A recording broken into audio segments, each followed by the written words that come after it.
Before we begin, thank you very much to Cymort for joining the Patreon campaign. Thank you very much for the contribution.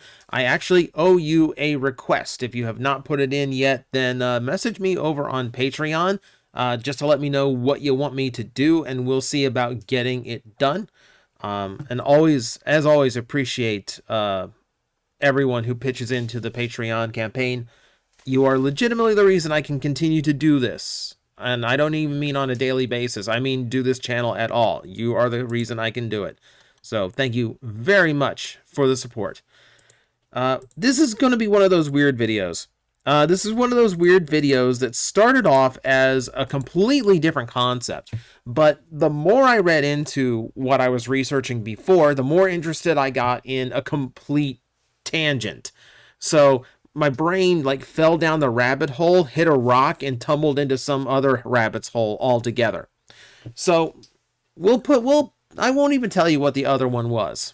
I won't even tell you what the other one was, but we will put it on a back burner for today. And instead, we're going to be focusing in on Masterpiece Starscream, specifically the original version of Masterpiece Starscream. Now, today, collectors enjoy the one you see on screen at the moment.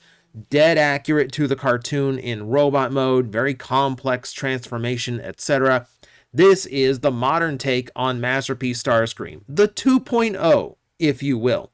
Much more in line with the far more cartoon accurate releases the Masterpiece line has focused on in recent years. However, this is not how this originally went. Of course, this is not so cut and dry. We're going to go all the way back to the origins of the Masterpiece toy line, back when it was for the 20th anniversary of the Transformer brand. And that is going to bring us to MP01 Convoy. Now, keep in mind, this was an experiment at the time. Hasbro, well, in this case, Takara, had never done anything like this previously. This was a large-scale, high-end, collector-oriented version of their main character. They had no idea if this was going to work or not. Now, they probably believed that, yeah, it would do okay. It's going to sell, or else they wouldn't have produced it. But just the idea of producing something that was this expensive and something that was marketed as, the premium of premium figures, Masterpiece. You know, that there's kind of a big thing when you put that name to something. You don't know how the audience is going to react. And at the 20-year point, you don't necessarily know if you have the adult collectible audience large enough to support this kind of thing. So fortunately, MP01 went over really, really well, to the point where they had to release reissues of it, a perfect version of it later on, and of course, all the different versions Hasbro made of the mold. It went over really, really well.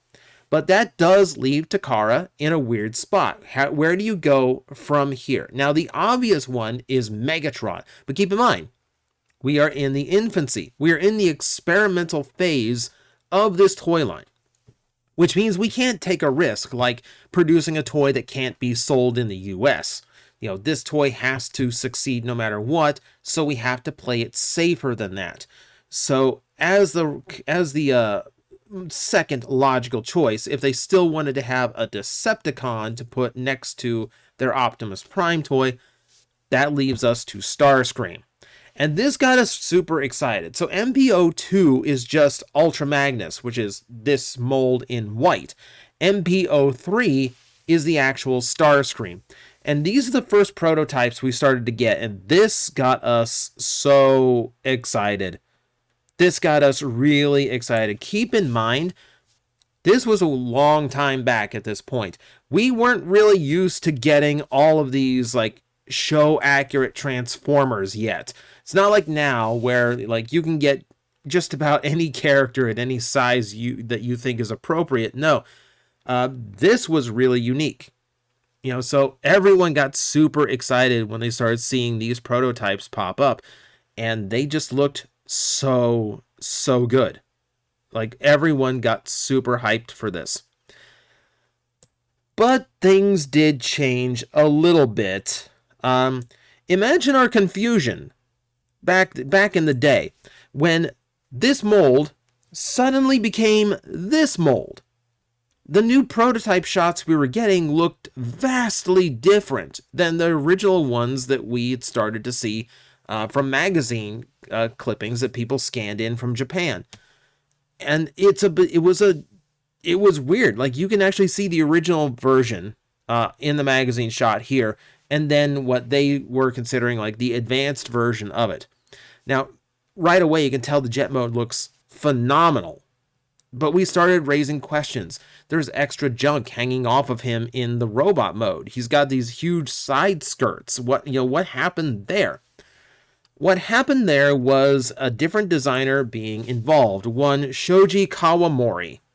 Now, there's a lot to Shoji Kawamori, and we're going to talk about him here in a bit. But let's continue on this mold for just a little bit longer. So, the original version of this mold was meant to focus on the robot. Of course it was, because it's a transformer. However, Kawamori's idea was to make the jet mode as accurate as possible to the real world model. So he ended up taking the original concept of Masterpiece Starscream and just layered onto it. Just added layers to hide robot mode panels, altered things up so that the underside didn't have nearly as much robot kibble exposed, just doing whatever he could to try and force this into a real world vehicle, to the point where he isn't even an F-15 Eagle in vehicle mode. He's an F-15 Strike Eagle, which is where we get the unique color palette that we know this design for. So Kawamori got his way. He got a hyper-realistic version of Starscream in the vehicle mode. And the scary part of all that is that Kawamori wasn't even satisfied with that. He still thought there was too much robot exposed in this form. But at some point, Takara has to like reel him in, just like pull him back, go, look, if you do anything else to it, it's not going to look like Starscream in robot mode, and then the entire point is gone.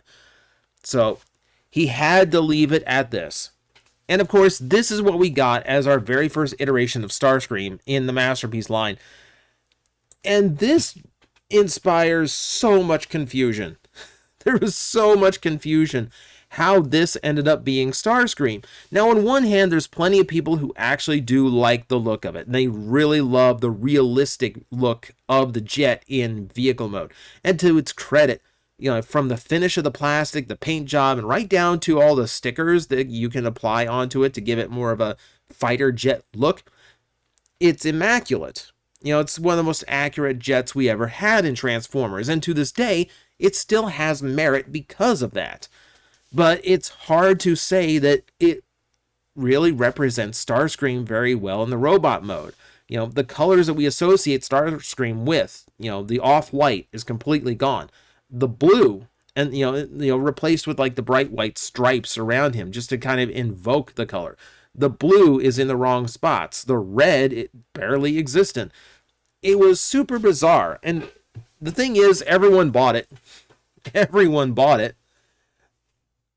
The most likely reason it comes to this is because, again, same reason why they went with Starscream in the first place instead of Megatron. It's a safety thing. I don't mean toy safety law. I mean it protects them just in case it doesn't do well with Transformer fans. Because it is so realistic. And because it is 1/60th scale, it does have appeal to other collectors. It's similar to how the TrainBot Masterpiece toys work now. Doing a combiner is a huge risk. They don't know if Transformer collectors alone are going to support it, but it's realistic trains, and there are train fandoms in Japan that will buy it regardless of how Transformer fans respond. It's a backup plan, is what it is. It's them hedging their bets. So that's most likely how Kawamori convinced them to go so far off Starscream's model. Now, for those who just don't know who Kawamori is, it's this guy. This is Shoji Kawamori. So he is original designer for the Diaclone line. He actually has his hands on a lot of the Car Robots toys that would eventually become the first 2 years of Transformers products, including a little robot you might have heard of here or there, Grimlock. He worked on Grimlock, among many other toys across car robots and subsequently Transformers. But he's most known and most famous for the Macross line, which he created and designed himself. It's probably not a coincidence that Macross Valkyries are also 1/60th scale. There's your weird trivia for the day. Your Macross Valkyries are in scale with Starscream's original Masterpiece toy. A little bit of fun for you. But that's mostly his claim to fame. And that influence is kind of, aside from his like seniority, because he worked with the past figures, that's kind of where he gets his influence, and being able to go to Takara and actually do this to it. But, you know, if you are trying to hedge your bets, and if you are trying to play safe, he's the guy to go to, because he's the guy who designs transforming jets in Japan, right? He also did make a quick return to Transformers to design this guy, hybrid style Convoy. They didn't really worry about the vehicle modes look on this one, did he? Fun little toy though. So here's where things get weird. So eventually, Takara does the obvious thing. Thundercracker and Skywarp are repaints with new faces of this mold. But in a weird twist, Takara never actually produced an actual G1 accurate color scheme for MPO3 Starscream. The closest they got was producing Ghost Starscream. So somehow, with the very first release of Masterpiece Seekers, Takara didn't give you a matched set that accurately represented all three characters. In a plot twist that only a pro wrestling match could deliver to you, the one who makes the run-in to save the day is Hasbro, as they get their hands on the Masterpiece mold and produce a cartoon-accurate Starscream. In the original G1 color scheme, we always wanted to see it in. Not only did they give it its proper colors, the white, the red, the blue, but also look at how immaculate the detailing is. You've got the burn lines going across the jet mode to make it look like it's gone through like subsonic speeds. You have the panel lining. The panel lining is intense on this version of the figure, and it's a paint job that I rarely see Hasbro do. I rarely saw it then. I can't remember the last time a Transformer had panel lining on a US toy. You know, I know Premium Edition does in Japan. Can't remember the last time Hasbro went to this length. But they really did feel like they were trying to save this mold. Yes, it has flaws. Yes, it's not the most stable of figures.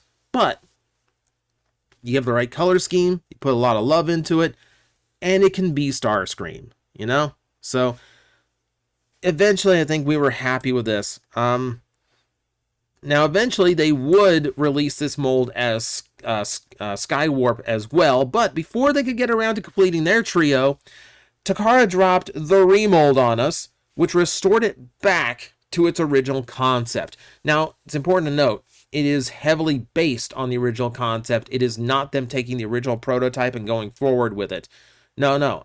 It's a retool to make it as close to the original idea as possible, which does restore a lot of the accurate proportions and does away with a lot of the excess kibble hanging off the toy, making it overall just a much more visibly pleasing toy, aside from the original,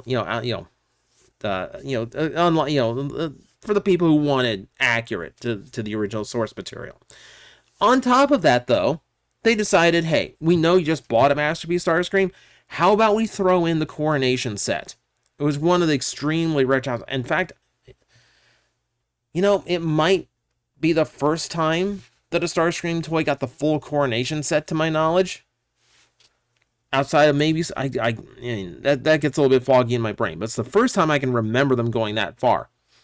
Point being, it made it a very distinct version, and it very quickly became the most popular version of the mold. So much so that Takara pretty much ran this one through the ringer. So obviously, it went on to become Thundercracker and Skywarp, but On the way to becoming those, Takara got some business out of the way and ended up doing their own version of Sunstorm. And this is amusing not only because it's a bright yellow Sunstorm instead of orange, there's a flame deco on the jet for some reason, but they also decided, hey, let's just throw the coronation set in on him. So it's a very weird thing, but yes, there is a King Sunstorm in the world for the people who actually want to coronate your Sunstorm. And of course, this mold, Takara did just about everything they could get away with at this price point. This is where we saw Masterpiece cone heads for the first time, and to this date, the only time. Hasbro hasn't attempted it, and Starscream 2.0 has not gotten this treatment yet, as of this video anyway. At this point, unfortunately, the mold saw some massive amounts of degradation, so you started to see some quality control problems popping up across the cone heads. It's the reason why they lingered in stores for so long and eventually went in deep discount in order for them to get sold off, which is unfortunate. It's really unfortunate because it's that makes it harder to get a good quality set of Masterpiece Seekers, all 6 anyway. Meanwhile, on the Hasbro side of things, they could not wait to get their hands on this mold, so much so that they went straight to Thundercracker to complete their set of Masterpiece Seekers without actually giving you a Thundercracker with the proper, MPO3 design. Meaning both Hasbro and Takara failed to give us a matched set of the original 3 Seekers from their original attempts with the Masterpiece molds. You had no choice but to start importing back and forth in order to actually get a matched trio of either design. Weird how that works out. But, of course, Hasbro's eager to use this one as well. But guess what? Because they just finished a set of Seekers, they also had other business that was far higher priority than actually doing Starscream. Their first priority was actually to get Masterpiece rebranded. Brand new style packaging that would be universal. Because at this point, Masterpiece toys have been snuck into other lines, So Optimus Prime would feature, a classics style packaging. So would I think Starscream at that point. You would have universe packaging. They basically just sneak them in as a premium item in the current collector or fan line at the time. So they went with brand new packaging to signify Masterpiece in the US as its own line, which meant its own numbering. They started with a brand new MPO1, not a convoy, Acid Storm.